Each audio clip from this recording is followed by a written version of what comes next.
Hello, hey guys! Magandang hapon sa inyo lahat. This is your guest, Mama Saglit Channel, a faith healer o the Matarder. So ngayong hapon na to, tignan natin nagsabihin sa iyo ng ating mga gabay. So this is Archangel Michael messages for the sign of Scorpio. Scorpio, welcome to my channel.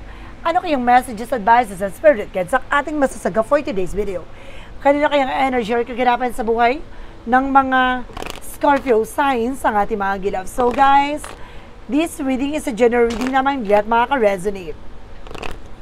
Kunin lamang po makaka-relate sa inyo and comment down below kung kaninong energy ang ating nasagap. And of course, don't forget to like and subscribe my channel and notification bell for more videos. So, because maraming salamat po sa mga walang sawang pagsuporta sa aking channel, lalo-lalo na ang dinigyan skip ng ads, naway pagpalain kayo ng Diyos at may kapal. Siksik-liglig nag-uumapaw na biyayang manumbalik sa inyo. So let's see guys, what is the messages, advices sa iyo ng ating angel spirit for the sign of Scorpio, for Archangel Michael messages. So let's see and watch this.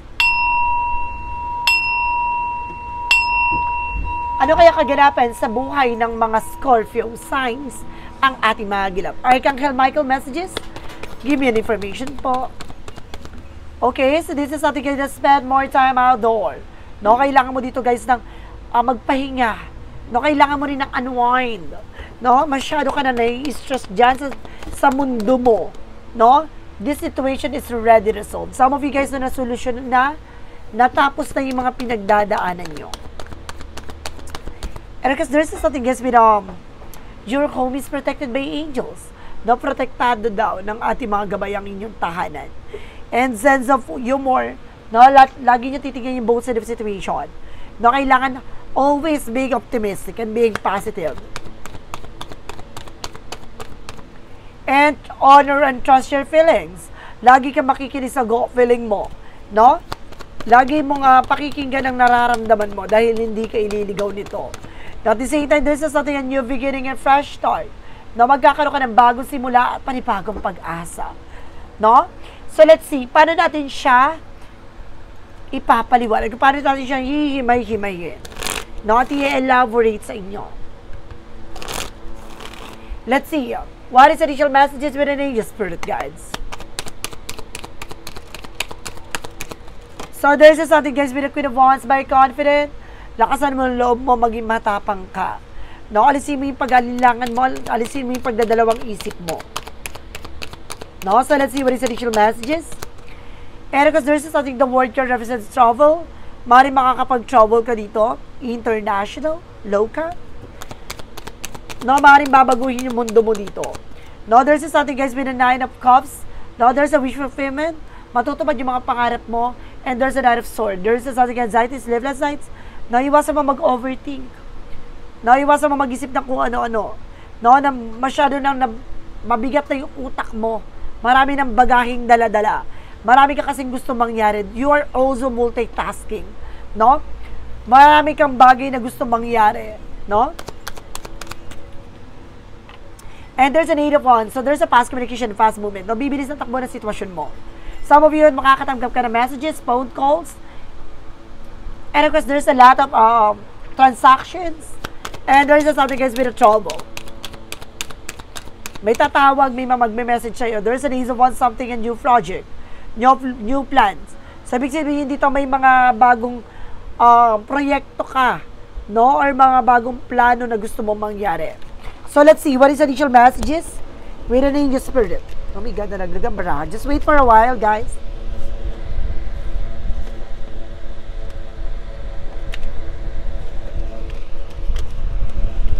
Okay. Oh my God. Okay. Shuffle muna natin ang barrel kasi nalaglag. Additional messages. And there's a 4 of Cups now. Just to reevaluate or analyze. May mga bagay na kailangang pag-isipan. And kasi kailangan nyo guys i-visualize lahat ang eksena. No? Pag-isipan nyo mabuti. No? Yung bawat decision or actions nyo. Kailangan mabusisi ka dito. There's a 5 of Wands. No, may mga taong kumbaga nagbibigay komplikasyon sa'yo or either there's a lot of competitors. No, maraming nakikipag-compete sa'yo. Maraming kumakalaban sa'yo. Maraming gusto makipaglaban sa'yo. So let's see what its additional messages with an angel spirit.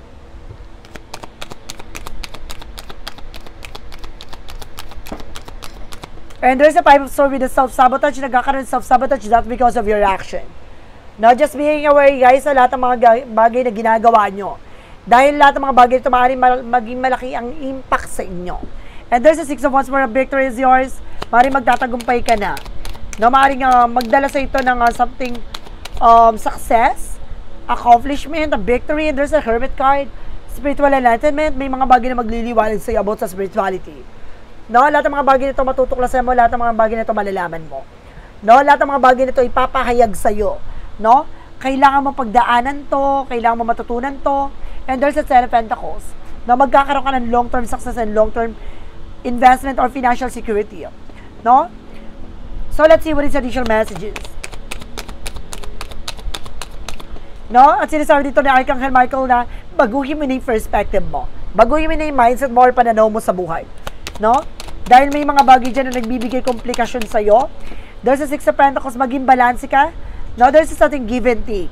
No, kailangan maging balanse ka. At the same time, guys, magtutuloy-tuloy na raw magandang kapalaran sa'yo. And of course, guys, there's something that's so Pentacle with a balance. And of course, timbangin mo yung mga bagay na mahalaga at magbibigay sa'yo ng growth and expansion. Iwasan mo yung mga bagay na makakasama sa'yo. And there's a Tower moment for a major changes. No, malaki din pagbabago na magaganap sa buhay mo. No, may mga bagay na masisira sa iyo or may mga plano kang gusto mangyari pero hindi na isa sa katuparan. Kaya siguro nag-iisip ka. Huwag ka masyadong rush. No, huwag ka magmadali. No, unfold it naturally. Hayaan mo siya kusang mangyari. And there's a Justice card. No, there's something good karma. Makukuha mo yung justisya, makukuha mo yung karapat dapat para sa iyo. Some of you guys, there's something legal matter. No? Kumbaga down ka na hirap ka na, but definitely guys, iaangat ka ng ating Panginoon with the Hermit card. Ace of Wands, because that's 10 of Pentacles, represent what? There's a 9 of Wands, something of perseverance. Kailangan mo magtiyaga. No? Dahil may mga bagong plano, pangarap, gusto kang mangyari. No? So let's see what is the initial messages for the outcome. For the outcome, guys, there's something, the 6 of Cups. No, there's something, guys, with a past person coming back, or either there's something of reminiscence. No, yung mga bagay na pinagdaanan mo, maaaring magdulot sa iyo yan, no, ng sariwa or manariwa, no, yung nakaraan. There's a King of Cups, there's a devoted to 40 person. No, may taong gumagabay at sumusuporta sa iyo dito. No, maniwala at magtiwala ka sa sarili mo. There's a need of with a mental clarity. Gusto ko malaman yung 6 of Cups na yan, no? Mamaya, alamin natin yan. There's an 8 of Pentacles, may focus ka lang sa trabaho, negosyo, hanap buhay mo, huwag ka magpapadistract. And because there's a 2 of Wands by choices, piliin mo yung mga bagay na nagagawin mo or magiging priorities mo. Piliin mo lang. No, huwag ka maraming iniisip. Magulo ang utak mo. There's a Death card. No, there's a transformation and ending and new beginning. May mga bagay na tatapusin na dito. At magkakaroon pa ni bagong eksena. Napag-isipan mo mabuti kung hindi mo kayang i-manage, hindi mo kayang kontrolin, stop mo. No? Mahihirapan ka dito. Nandun na tayo sa kaya mo lahat, alam mo lahat, pero kailangan maging balanse ka. No? Dapat alam mo sa sarili mo yung magiging priorities mo. Gusto ko malaman yung 6 of Cups bago tayo mag-proceed for finances and career. There's a High Priestess. Mag-ingat ka dahil sa there's something hidden agenda or hidden enemies. Ibig sabihin dito, guys, it's either may babalik sa nakaraan, no? Or manunumbalik ang nangyari sa nakaraan. No, ito yung kailangan nyo dapat pagkaingatan, no? At pagkakandaan. Kasi pinaka-outcome dito ay may babalik, no? At titignan mo lagi magiging posibilidad. No, lagi mo titignan yung magiging outcome. Huwag kang, kumbaga, magtiwala ng lubos. No, so let's see what is additional messages for finances and career. For finances and career, let's see. There's a chariot card with an action and movement na magkakaroon na ng changes na pagdating sa career mo, sa finances mo, magkakaroon na ng paggalaw. And there's a 4 Pentacles na protection at pangalagaan mo ang iyong pinaghirapan. Na huwag kang pala desisyon. And there's a 5 of Cups na may mga disappointment, regret, but you need to accept the fact. No, kailangan mo tanggapin yan. Iasa lang alang yan kung ayaw mong mawala at masira. And there's a Queen of Cups. No, magkakaroon kayo emotional killing. And there's a Nine of Pentacles na blossoming. No, lalago at lalakas ang iyong finances. Magiging masagan at magiging maganda na ang iyong pagkakapirahan. And there's a Ten of Swords. Mag-ingat ka with the sabotage. Then there's a reverse, sorry. There's something reverse na more sabotage na. Wala na rin sumasabotahe sa'yo. No, ibig sabihin dito, kumbaga nagsisisi na. Yung mga taong nakipagkumpetensya sa'yo, yung mga taong kumalaban sa'yo. Oy, pasabog ko. Diba? Napasuko mo sila. So, kaya pala, this situation is already resolved. Ibig sabihin, tinapos na raw na ating Archangel Michael. No, finish na. Panalo ka na. So, let's see. What is additional messages for love life? There's a Three of Swords. Some of you may heartbroken or something pain. No, may mga nangyari sa nakaraan na nagbigay kirot, sakit. Kailangan mo lakasan ang loob mo, maging matapang ka. No, lakasan mo ang loob mo, kumpiyansa. And there's a Nine of Pentacles with a secure. Maging secure ka ngayon sa nararamdaman mo, sa emosyon mo. And there's a Wheel of Fortune. No, magaganda na ang ikot ng kapalaran mo. And of course, at the same time, baka itong taon na to ay maaaring nasa palad mo talaga. No? Mararamdaman mo yung kirot, pagkatapos mararamdaman mo na yung sarap. And there's a Four of Swords, something rest. Kailangan mo ipahinga yan. No, hindi pwedeng ura-urada, bira-birada. Na pagdating sa buhay, pag-ibig, kailangan time first muna. Kung itong tao na to, hindi na siya good sa'yo, time first, no? Just wait for perfect timing ko para dumating yung para sa'yo talaga. No, there's a Page of Pentacles, no? Investment. So, ibig sabihin dito, i-preserve yung sarili mo. No, wag ka masyadong dahil sa gusto mo na magkaroon na ng love life kung sino-sino na lang. Oh, tigilan mo yung ganyan. Luluwag ka niyan. Kailangan mong hintayin yung tamang slot, no? Na dumating yung tao magmamahal sa iyo. I-preserve mo siya, 'di ba? Para na sa ganun masarap siya pag dumating. Ganon. So, let's see what is additional messages pagdating sa kalusugan mo. And there's a Page of Swords, something is spying, looking, watching at you. Some of you guys, no? Ibig sabihin, tuklasin mo lahat ng bagay na dapat mong malaman. No, some of you, nai-stress ka dahil may maraming taong nakatingin sa'yo, nagsusubaybay. Wag mo intindihin niya mga impacta na yan, Charis. And there's the Moon card. No, there's something a truth reveal. No, lahat ng mga bagay marireveal dito pagdating sa kalusugan mo. No, magiging maganda na ang kalusugan mo with the Queen of Pentacles. Magiging, yamadong at magiging kalmado na siya. And there's an Ace of Cups na punong-puno ng pag-ibig after that. Oh my God, hindi ka lang kikiligin. Di ba? Mapapatirik mata ka talaga. These are messages. And of course, this is something that I have with the success drive-in. Magtatagumpay ka. Magiging maganda na kalusugan mo. And there's a stickiness. Iwasan mo yung mga bawal ha. May mga bawal sa'yo na kailangan mong itigil na. No? So let's see what is additional messages. Nandito na tayo with the angel's messages for advices ng ating mga gabay. So, let's see. Magical fairy messages represent what? Ito na. Tutuklasin at bubulabugin natin yan. Magical fairy messages represent everything is okay. So, see? Akala mo hindi mo kaya, ganyan, huwag kang mag-alala. Ibibigay sa iyo at pagpapalain ka. Mismo sa harapan mo na, iyahatid ang biyaya. Ay, basta ha, maniwala at magtiwala. There's a holiday. Ngayong holiday na to, masasagot na lahat ng katanungan mo. And whom do you need to forgive? Ano mga bagay na kailangan mo pakawalan at bitawan? No? I-let go mo na yung bigat at pinapasan-pasan. So let's see what is a yin and yang oracle card. Represent what? And there's a karma. See? Maniwala ka sa principle of karma. What goes around comes around. Ano man yung mga bagay na ginawa sa'yo, babalik sa kanila yon. Siksik-liglig. There's a lack and doubt. Alisin mo yung pag-alinlangan. No, medyo, ka pa dito, alanganin ka pa. So, kailangan mong buong tiwala ibibigay mo. And because this is something that's storm. No, maaaring may mga unos, pagsubok na naaaring natatamo mo ngayon. Pero kailangan mo magtiwala. No, sa lahat ng mga bagay ay nahain sa'yo. So, let's see what is additional messages. And there's a soulmate connections. Maaaring soulmate kayo na person mo. Maaaring kayo na talagang para sa isa't isa. Diba? Maaring nabigo kayo sa pag-ibig at pares kayo naging tanga, pero ngayon, di ba, pagpapalain kayong dalawa. And this is something roots. No, may mga ugat ng pangyayari na to. Maaring ito na pinatibay at pinalakas kayo na mismo mga pundasyon nyo. And there's something silence. Kailangan maging tikong bibig tahimik sa mga plano, pangarap. Dahil may mga tao sa paligid mo na lihim na may inggit, no? No, at pakilamera, chess. There's a gentleness, no? Kailangan maging makinahon, dahan-dahan lang at maging kalmado. Huwag kang magmamadali. No, dahil matitisod ka. Pag natisod ka, Diyos ko, mabubukulan ka. So let's see what is the Romance Angels represent what? For a Mystic Love Oracle deck. Represent a womb, inner growth. No? Some of you guys, no, at the age of 30, dyan na magbabago lahat ng kaganapan sa buhay mo, na magbubuo ng mga plano at pangarap mo. And this is something black, the obstacles, no? Parang binablock na dito lahat ng mga pinagdaanan mo. No, ano man yung mga sakuna, ano man yung mga bagay na nagbigay sa iyo ng kumbaga problema, no, at pasakit, pasanin, lahat ng bagay na yung unti-unti na magiginawaan. And there's a trouble, guys. There's a lot of adventure and new experiences coming in. So let's see. Alamin naman natin, guys, what is additional messages with an angel's number.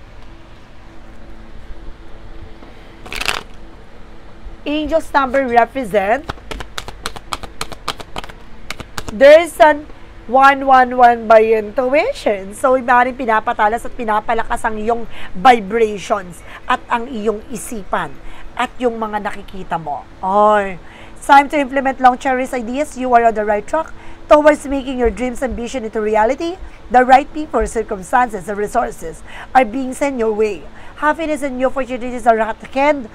Trust in the process. So, kailangan mo magtiwala sa tamang proseso. Huwag kang urat, huwag kang magmadali.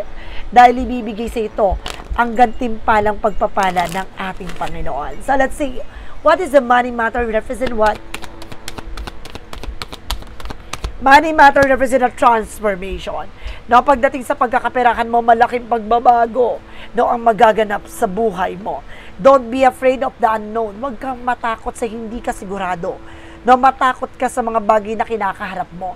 Kailangan mo lang talagang tuunan ng pansin yan at magpatuloy na sa ginagawa mo. No, at babaguhin lahat ng mga bagay na yan at magiging natural na lang talaga siya at mag-unfold, no, naturally. So what lies beneath with the hidden future? Ano yung mga bagay na nakatago sa kinakaharap mo, sa kapalaran na bubungad sa'yo? Let's see. Represent with a recording, some of you guys, no, naranasan mo na to. No, parang may mga bagay dito i-reveal sa'yo. No, may mga bagay na ipapaalam sa'yo, no, at ipapakita mismo sa harapan mo at ipaparinig sa'yo lahat ng bagay na dapat mong malaman. No? So, let's see what is the clarifying for love situation. Anong ganap mo naman pagdating sa buhay pag-ibig? Ito na siya. Clarifying for love situation. And this is something strong roots, no? Meron talagang, kumbaga, pinanggagalingan, may hugot talaga, no? Na, kumbaga, sinasabi dito na itinanim mo tong pagmamahal na to, kumbaga, ngayon na ani ka na ng pagmamahal, no? Kumbaga, masyado kang naging, no, naging martir, no? Minsan ka na rin naging marupok. Ngayon, deserve mo naman na mahalin, no? At tanggapin even your flaws. And this is something, guys, with a secret desires, no?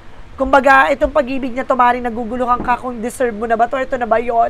Huwag ka na mag-inarte, no? Baka magtampo pa yan. Let's see what is a shadow works represent what?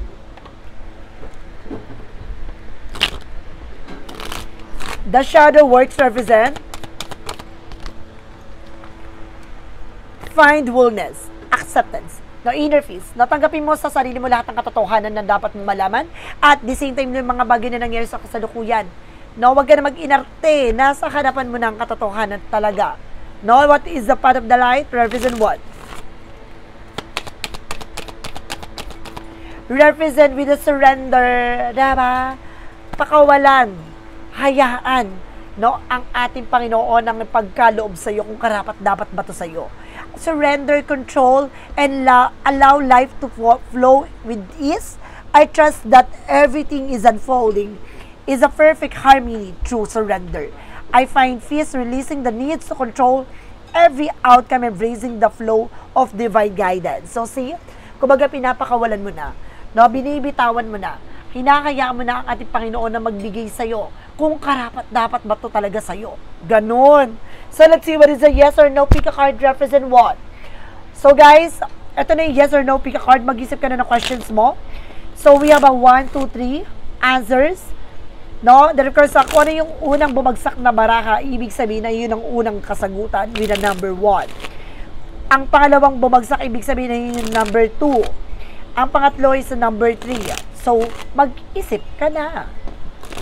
At pumili na dahil ito na, ibabahagi ko na. Angel Spirit for a pick a card, yes or no, represent what? And there's a yes, no? Reflection are true, trust what you see. Magtiwala ka. Ano man yung mga bagay na nakikita mo, magre-reflect sa'yo. Ano man yung mga bagay na nararamdaman mo, at yung mga bagay na alam mong totoo, ayun yung ipagkakaloob sa'yo. At tama ang hinala mo. Let's see what is additional messages. And this is something, guys, with a yes. Stoke your passion, heart desire blooming. No? Yayabong. No, ito na yung panahon ng pagkakataon para mamulaklak na, no, at talagang gumanda na ang buhay at ang iyong sitwasyon. No, mamumukadkad na to, magiging maganda na. Ito na yung panahon at pagkakataon para malasap mo na yung ganda at amoy, no, na gusto mong maranasan. No, at itong halimuyak na kakaiba na naamoy mo sa mga naranasan mo. No, mga naamoy mong pabango, something like that. Ibang-iba to. No? Ibang-iba tong pakiramdam na to. Maaaring mamulaklak ka na, Saris. Let's see what is additional messages with the number 3. And this is something, yes again. Winging it, nest egg, something to crown about. No? Ibig sabihin dito, na, kumbaga, mangingitlog ka na, Charis. Ibig sabihin nito, guys. No? Kumbaga, magkakaroon ka ulit ng panibagong buhay, pag-asa, no? Maaaring magkakaroon ka ng, or mag-grow na, no? Yung mga nangyari sa'yo, yung buhay na tinatahak mo, no? Magbabago na, mag-iiba na, no? Ito yung sinasabi ng new beginning and fresh start, no? Babaguhin na yung mundong ginagalawa mo, kakaiba to. Dahil there's something a blessing. Kasi something a grow with a nest egg is something a blessing. So, talagang bago na to, no? Bibigyan ko ulit ng panibagong buhay, pag-asa, ganon. So guys, once again, this is Archangel Michael messages for the sign of Scorpio. Scorpio, maraming salamat for this wonderful reading. So once again, this reading is a general reading lamang, hindi lahat makaka-resonate. Kunin lamang po makaka-relate sa inyo, comment down below kung kaninong energy ang ating nasagap. And of course, don't forget to like and subscribe my channel and hit notification bell for more videos. Of course, maraming salamat po. Sa mga walang sawang mag-support sa aking channel, lalo-lalo na ang dirigi-skip ng ads na may pagpalain kayo ng Diyos at may kapag-siksik-liglig na gumawa na biyayang manumbalik sa inyo. Maraming salamat and see you in the next video. Bye-bye and babush!